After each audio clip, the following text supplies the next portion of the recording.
Thank you very much, all members of the political parties.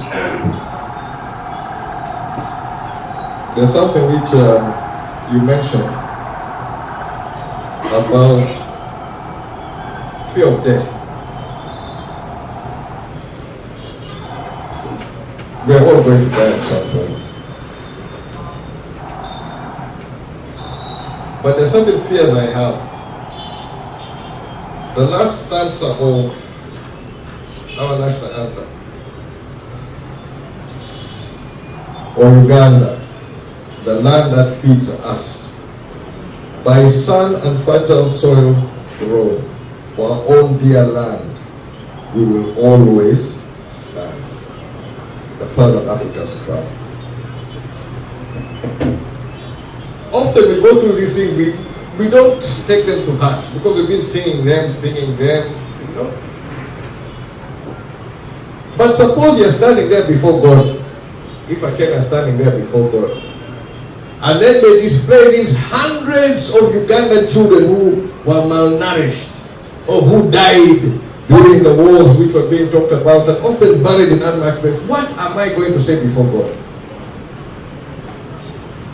I had the knowledge, I had the ability, we had the party which defined this issue, but what am I going to say before God when I'm put before the Ugandans who died unnecessarily? The Ugandans who are dying in these clinics because there's no medicine. The doctors are not being equipped or they're not being catered for. What am I going to say? Uganda is actually the most blessed country I've ever lived in. And we have 26% of our children malnourished. What am I going to say before God? Or can I even say that I love God, yet I know in Uganda there are children who are starving, there are children who are being abandoned? Is that the measurement of a Christian? In the Bible it says, how can you say you love God and your neighbor who you can see is suffering and you ignore? Children are starving. Political players are being terrorized, being pushed to the point where they should be quiet. I will not be able to stand before God and say, oh, I was too scared. No. I fear God more than I fear these ones. I fear God much more. And that's where you can say, oh death, where is your sting? Where is your sting? I will die, yes. But let me die with a good conscience. Let me die having worked for my country. Let me die having contributed and made a difference. Even if I might have not solved anything, I might have made a difference to make it better for somebody. That's what I hope to do, and I hope to stand to be counted. And that story bothered me seriously. That you have somebody whose life has become so difficult that the easier thing is to abandon a child. Life has become so bad that you leave your child. You think it is better. Your child is better than that child is not with you. And the Ugandans who are going through that one, we hear those stories. I beg you abandon in a latrine. I beg you abandon there. But those babies are the future of this country. Without the children, where is this country? And as political leaders, that is the question we must ask. It is as if Ugandans have been abandoned. Where are the parents? Where are the Ugandans who can say, no, this child has to have a future? We may not have been the parents of that child, but we have to be responsible. Those of us who can speak must be responsible to stand up and speak for Uganda. As you can see, I am not ready to see Uganda abandoned on the wayside by people who do not care about the future of Uganda. I put my life on the line for Uganda. And what is Uganda without its people? We have been given this issue of fear.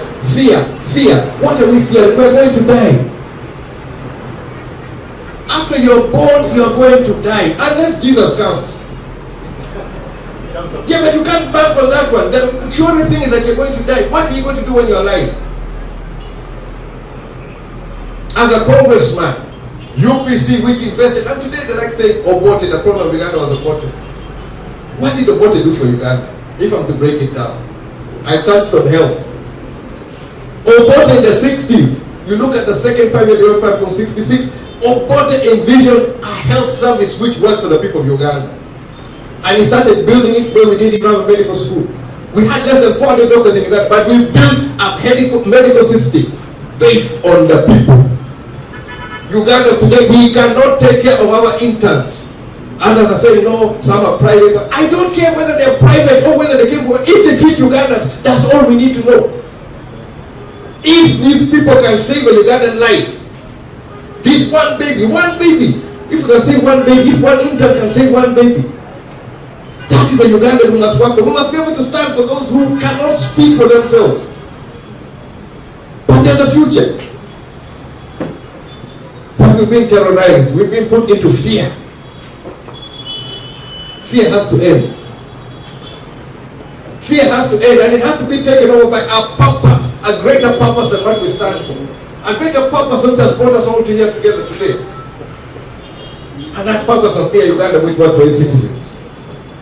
Health service must work on the basis of the medical professionals.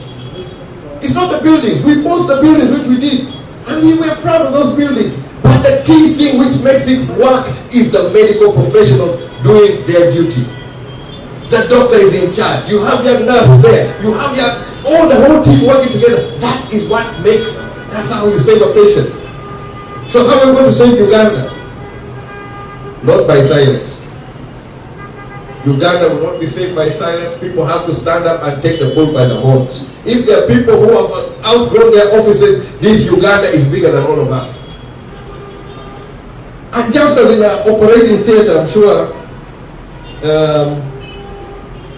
our Musa will be able to expound better. There are roles, specific roles. You don't get the attendant coming and saying, no, we're going to do an operation. No. A surgeon, a doctor, qualified, gives that position. What of Uganda today? And a position. Somebody at the position of CDF, I think number 27 in the hierarchy, issuing orders, passing sentences, 10 years. Who are you? The Uganda which we want, Uganda must work for all of us.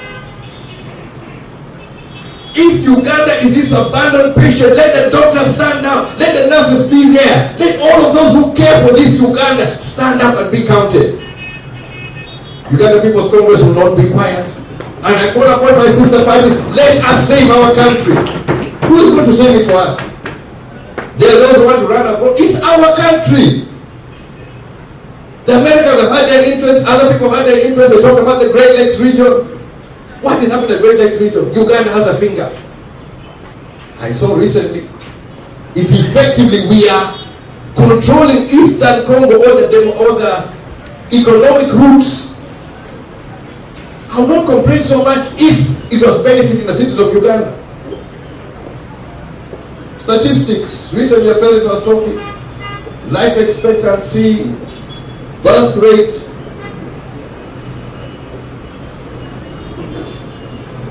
It's critical. Ugandans are dying.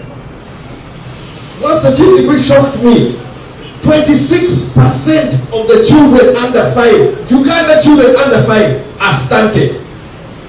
Stunted. I have lived in many places, I've been a refugee. And there's no country which is as blessed as Uganda.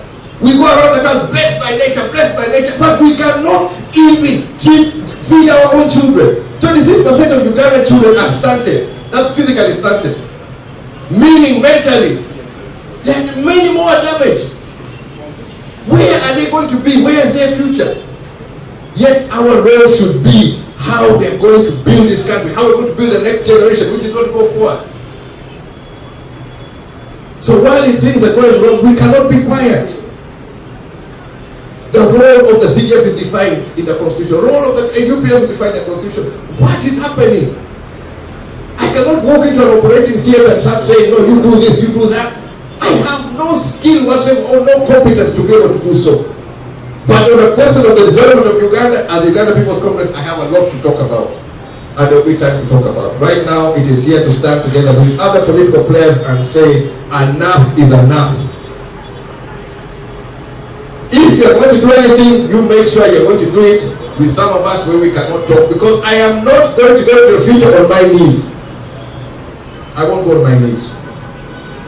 I will stand and talk for Uganda up to the point where you put me in the ground. I'm not ready to surrender this country of mine, because I have no other country. I have no other country. I've lived in many places. Many places. But there's one thing which I came across once in church. And this thing has stuck to me for all times. And it touched me when I got into activism of politics, multi-party politics in Kenya, multi-party politics in Zambia. There was a placard I read once. It is the duty of the host to make the visitor feel at home. But it's also the duty of the visitor to know that he is not at home.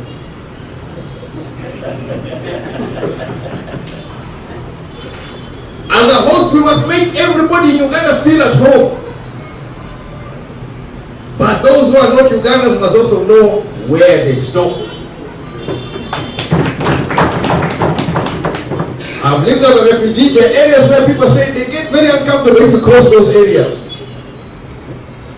And the area which people are crossing, as far as the future of Uganda, you are crossing an area which I don't want anybody to cross. For the sake of Uganda, for the sake of all of us, let us treat each other with decency, with empathy, and let us work for the betterment of all the citizens of Uganda. I say all of this for God and my country.